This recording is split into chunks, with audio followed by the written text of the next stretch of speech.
Hey y'all, welcome to Adventures with Aggie, brought to you by the Ryan Martin Foundation. Today we have another episode powered by PER4MAX featuring Rose Hollermann. Rose is a 3-time Paralympian and 2-time Paralympic medalist, 1 bronze and 1 gold. She's going to tell us all about Tokyo and all of her favorite memories playing for Team USA. Please welcome Rose. Well, Rose, how are you doing today? I'm good. Thanks for having me on. I'm excited. I'm excited that you're here. I'm pumped to learn more about your story and welcome back. Congrats after being in Tokyo for a few weeks. But I guess just kind of start out, could you give me a little bit of background onto who you are and what you do? My name is Rose. I'm a wheelchair basketball player. Background about my disability: I was in a car accident when I was 5. I have like a T11, T12 super incomplete spinal cord injury. So in terms of wheelchair basketball, I'm a 3-5, so a higher class player. Personal life: I'm from Minnesota, grew up with all brothers, and then went to school at UTA, got my degree in elementary teaching, and then I now live and play professionally in Spain. That's awesome. I forgot it's so late. I forgot it's so late for you. Are you in Spain now? Yeah, I am. So it's like 10 o'clock. Awesome. That's great. I appreciate you staying awake then. Cool. Let's kind of backtrack a little bit. How did you first find wheelchair basketball? So after I was injured, I was doing therapy at Curd Center, and one of my therapists suggested swim therapy. I started doing that, and then my swim therapist suggested that I go play or go do competitive swimming. And then from there, kind of just like met someone by the name of Ben Kenyon, who was a swimmer and played all of the sports at Curd Center. And he was kind of like my biggest role model growing up. And he encouraged me to do all the sports. So I did. That's awesome. I love that. So I guess at what point did you realize you were going to take this to high performance? Uh, I always say that like I didn't choose basketball, it kind of chose me. I love it a lot, but I made the team when I was only 15 years old. I think when you're 15, you don't make concrete decisions yet in your life, and I just ended up making the team. I loved it, and I've just kind of been on this path the whole time. So for me, it just kind of fell into that sort of high level basketball. That's awesome. It's meant to be, meant to be if it happens like that. Yeah. Perfect. Definitely found my path young, and it's been a good one for me. Yeah, no, that's great. That's great. Awesome. Well, you've been to quite a few Paralympic Games, but I want to talk about Tokyo. Could you kind of maybe give us some highlights? Obviously, the medal game was definitely a highlight for you, but how was it overall? Yeah, and I guess favorite parts or memories that stuck out? Uh, my favorite part was definitely it was a group of young girls so when you go to your first Paralympics, everyone is the same. The eyes are so big, everything's so exciting and new and shiny. It's just when you experience something new, that's what happens. And typically when you bring a team to a Paralympics, like at least 7 of the girls have been there before. So you get to experience it and see that from 3, 4 of your teammates, but it's not as many. But this games was different because only 3 of us have ever been to a Paralympics. So being able to watch my 9 teammates so enthusiastic about everything, and just the whole entire experience, to them being new and brand new and shiny and fun, made me go back to my first games, and was really awesome, and definitely my favorite part of the games. That is super crazy. And while I was watching it, I was like, I can't believe how young most of this team is. It was so exciting to watch. And I mean, obviously, all of the Paralympics was exciting to watch, just how after what happened in the last year that it actually happened, and it was like super awesome. I think it made the games really special and exciting anyway. But I think your team in particular, I could tell how excited everybody was from the outside, Yeah. the young, fresh eyes. But that's There's definitely a really great like type of environment where everyone was just so energized. Our bench was definitely the loudest yeah, and most enthusiastic. It was really awesome. that's so cool. Awesome. Well, I want to ask you, I guess this is my favorite question to ask Paralympians. but you've been to a few games. What does it mean to be able to represent the United States? Some people say, I guess they don't know how to put it into words, but what does that mean to be able to represent the US? Um, yeah, it's always hard to put that into words, what it means to us as athletes. Uh,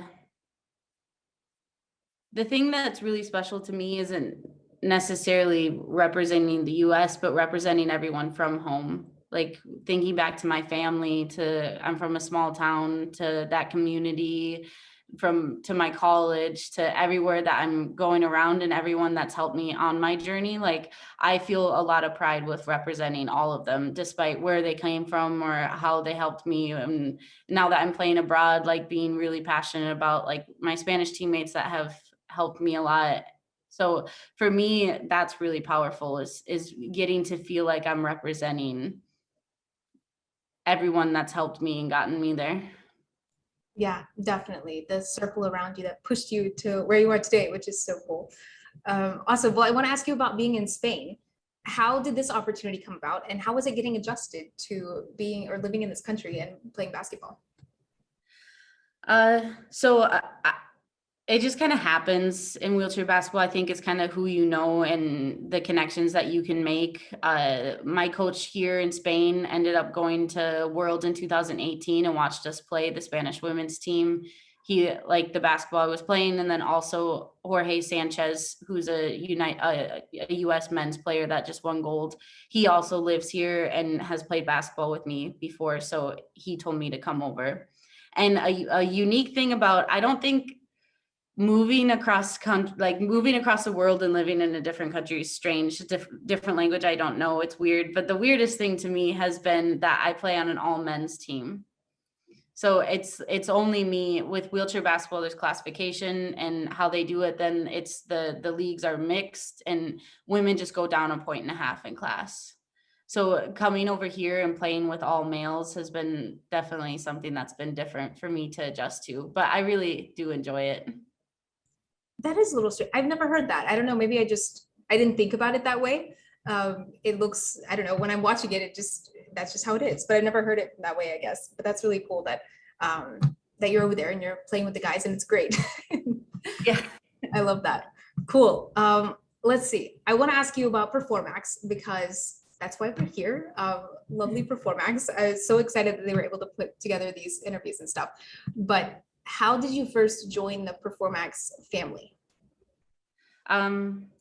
Actually very recently was in the office and Danny Fix showed me a picture of the day I signed with PER4MAX, but I was 17, so they brought me on when I was super young, when I had just started my career. I think that's why a lot of us love PER4MAX so much, because they're so willing to take on that young athlete and support them and have their back through everything, even before we make this name for ourselves. And so I was just at a tournament at UTA, and they wanted me in their chairs and talked to me about it, and ended up switching to PER4MAX and joining the little family. And it's been great ever since. I can tell everybody loves PER4MAX. Obviously, everybody that I've spoken to in the series, they're like, wow, this is such a great community to be in. But yeah, I love it. I need my t-shirt or something. I don't know. I need a PER4MAX something to be part of the family. Yeah, you need a t-shirt with Matt Scott on it. You need a Matt Scott Yes. shirt. Yes.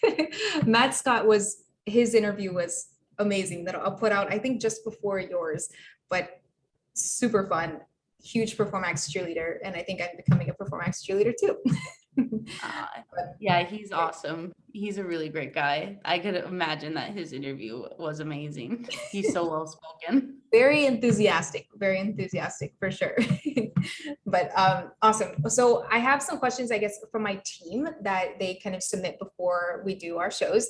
They want to know what makes the PER4MAX community special compared to maybe other ones that you're involved in your sporting career.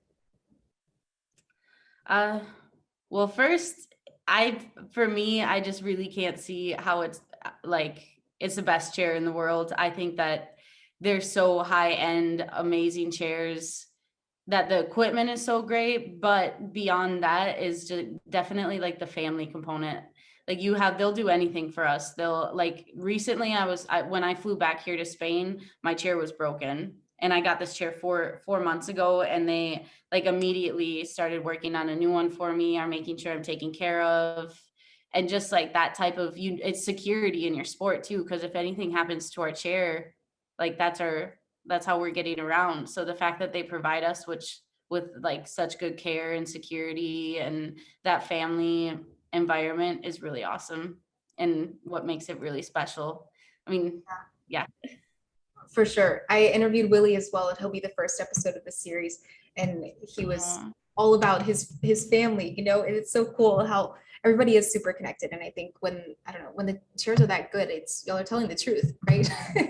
It's all very true, and everybody's very connected, which is great. But well, and it's a company building chairs, and the person like Willie, he started it, and he plays wheelchair basketball. Like he really understands what we need and what we want. And that's all the guys that work there. They've, and been in chairs or been around the sport and know what it's like. And like they're fans, they love basketball. And it's just like, that makes a huge difference when the people play the sport that they're creating chairs for. Definitely. That's awesome. The experience, and I guess coming full circle, helping others trying to figure out where they need to go within the sport. That's so cool. I love it. Awesome. Let's see. 3 more questions for you. One also from my team, and then the last 2 will kind of wrap up. But this next one, I love this question. But what have you learned about yourself through your time involved in wheelchair basketball? That is a good question. It's also tough. I've always played basketball. It's like it's so ingrained in my identity that I don't know, but every day you go into training, you get to like learn something and learn about yourself. And year by year, if you really like look at the influence it's had on you. And the biggest thing is the communicating with teammates and working with others. That is so important, and where you get to learn what your communication skills are and how to work with other people and communicate with them. Like, I think this isn't about myself, but learning how to be more understanding and how to listen to people better. I guess maybe I learned that I wasn't a very good listener, and I needed to start opening up to other people's ideas and really taking into account for others. I guess, and really like thinking of things in other people's perspective is probably the biggest thing that I've learned from basketball. But I mean, there's a lot of things that I could say, like, it's especially living here and abroad, it's kind of like the center of, my world. I've learned that I'm very much willing to work hard. I'm very much willing to go on an adventure, like you travel and go abroad, and like that. I like my independence, and I like playing basketball, I guess. Yeah, no, I think those are all great things. You didn't know how to answer, and then it was all so many things that you've learned from basketball, which I think is great. That's super true. I think understanding and communicating, sport is really good for that. And I don't think that people think about sports that way. Like especially team sports, I think like people don't think, oh yeah, I'm going to learn how to communicate with my teammates today. Like that's not something that you're told, but I think it always happens. And I don't know, maybe that's why people that do sports are generally very successful and good at communicating. But because you have to be good at that. But it's when you feel like the yucky feeling leaving a training, like there's sometimes you leave a training, you just feel yucky afterwards. And a lot of times I found like that was associated with like reflecting back and seeing a moment where I was bad in communicating with a teammate.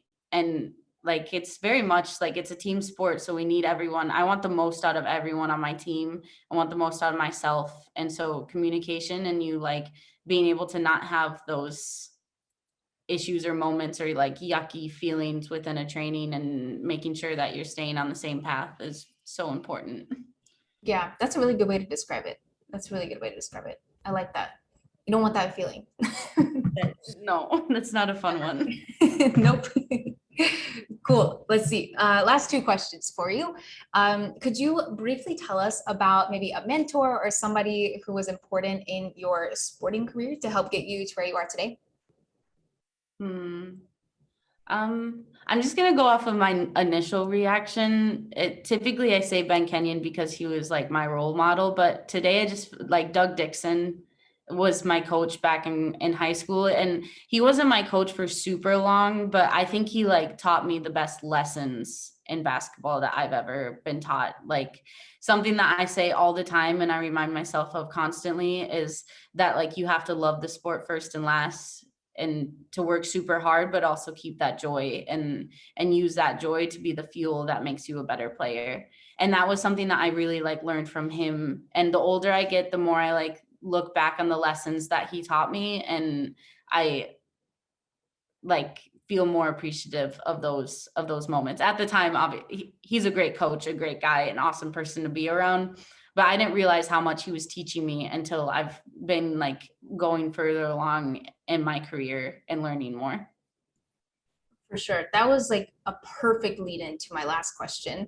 I guess he gave you lots of advice, but what piece of advice would you give to younger Rose if you could go back and tell her something? uh, Younger Rose, a weird one, but to let myself rest, like give yourself breaks. You do like as an athlete, I think we try to push ourselves so much, and we do need like that week or two where we just get to be a kid or get to just like feel like a normal. I'm not worrying about training, I'm not going to practice, I just get to like be with my family and enjoy myself, because those moments are really important too. And leading into like meditation, mental health, sports psychology, those things are so important. And a lot of times I thought it's basketball, it's a physical game. I want to work on physical stuff. I don't want to waste my time with mental training. And then once I started doing the mental training stuff, I saw a huge jump in my game and how I can help my teammates and the impact that I can have overall. And I wish that was something that I would have taken more seriously as soon as I started having my basketball career, because it helps you on the court, it helps you off the court, it helps you like in general, just sports psychology, mental health, meditation. It's so important. Definitely. This is why I love ending the show on this question, because hopefully somebody hears that and it resonates, then they go out and do it. But yes, good takeaway. Awesome. Well, Rose, thank you so much for giving me some of your time today, and thanks for sharing your story. Thank you. I appreciate that it's always nice when people are sharing our stories as well. I appreciate it. Rose, thanks so much for coming on the show, sharing your story about PER4MAX, and telling us all about how much fun you had in Tokyo. Tune in for another episode of Adventures with Aggie, powered by PER4MAX on Thursday.